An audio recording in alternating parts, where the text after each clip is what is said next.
Greetings. We continue today in part 4 of Jehovah Shaphat, the Lord the Judge. We want to develop further the first thought that was introduced last time. Vows are not to be made in haste.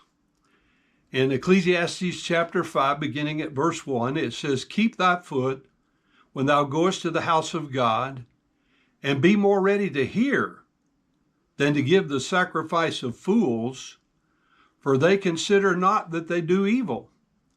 Be not rash with thy mouth, and let not thy heart be hasty to utter anything before God.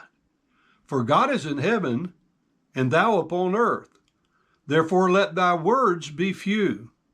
For a dream cometh through the multitude of business, and a fool's voice is known by multitude of words. When thou vowest a vow unto God, defer not to pay it. For he hath no pleasure in fools. Pay that which thou hast vowed.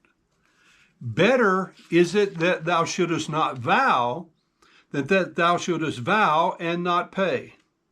Suffer not thy mouth to cause thy flesh to sin, neither say thou before the angel that it was an error. Wherefore should God be angry at thy voice and destroy the works of thy hands?" Numbers 30, verse 2, "If a man vow a vow unto the Lord, or swear an oath to bind his soul with a bond, he shall not break his word. He shall do according to all that proceedeth out of his mouth."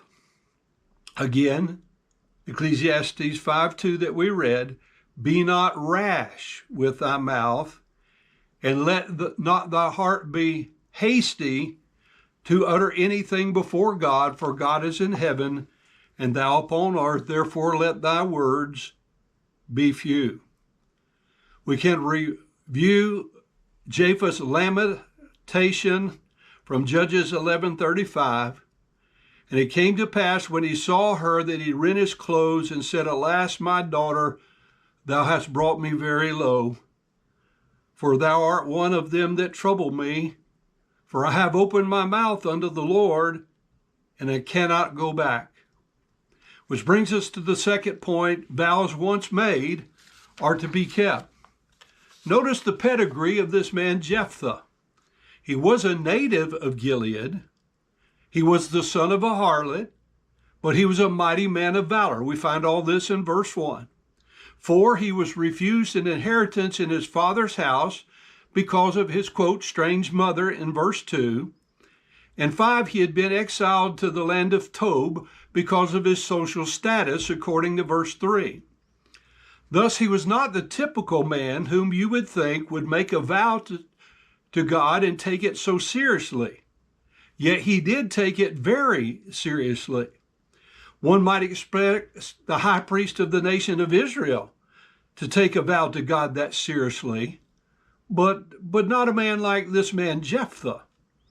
Some people might perceive Jephthah's promise in terms of trying to bribe an idol god. Idolatrous people would naturally view it in this manner. But I believe the technical term is called projection.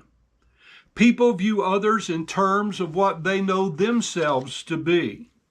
An idolatrous person who believes that they can manipulate their idol god believes that everyone believes and acts in that same manner. You know, we live in a generation of manipulators. Technically, Jephthah was promising to make an offering of thanksgiving to God in this manner. Sinners often calculate the cost which they believe God will require for their disobedience. Thus, they commit the contemplated sin willing to pay the price which they have calculated. Somehow, I do not think that God would be God if he allowed us to name the price for our own punishments. In like manner, Jephthah hastily calculated what he would willingly give as a thanksgiving to God, and that was any possession that he had. I do not believe that the thought ever crossed his mind that his only daughter would become that thanksgiving offering, according to Judges 11:34. But to his credit, Jephthah, having received God's blessing, would not fail to keep the promised thanksgiving, even though it was not what he expected to pay. God promised us a Savior in Genesis 3:15, knowing that he would have to give his only begotten Son to pay that requirement. Be very careful and think through what you promise to God before you make the promise. They bewailed the fact that this only child would die childless, fulfilling his vow. The custom in Israel was for every woman to desire to be a mother.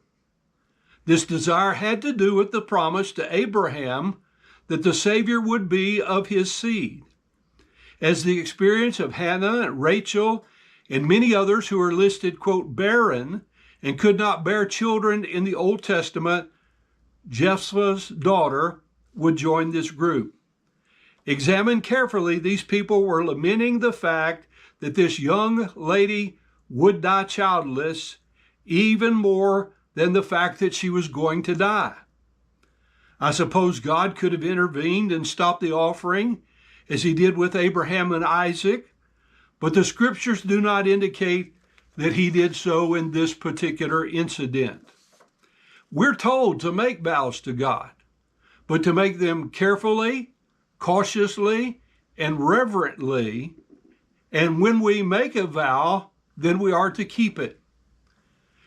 Jephthah's vow lacks some specificity.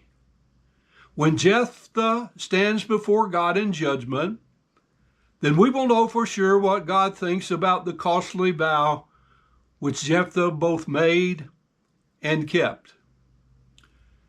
It admonishes us to not be guilty of making such vows. How often do we sing, I surrender all? Is that a vow? Is that a promise?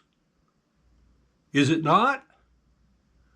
Then we walk out the door and do as we please, breaking the vow we just sung in the invitation in church. I pray that God will help us to make proper vows and then to fulfill them, bringing glory to the Lord, the judge of all the earth, as Abraham called him in Genesis chapter 18 and verse 25.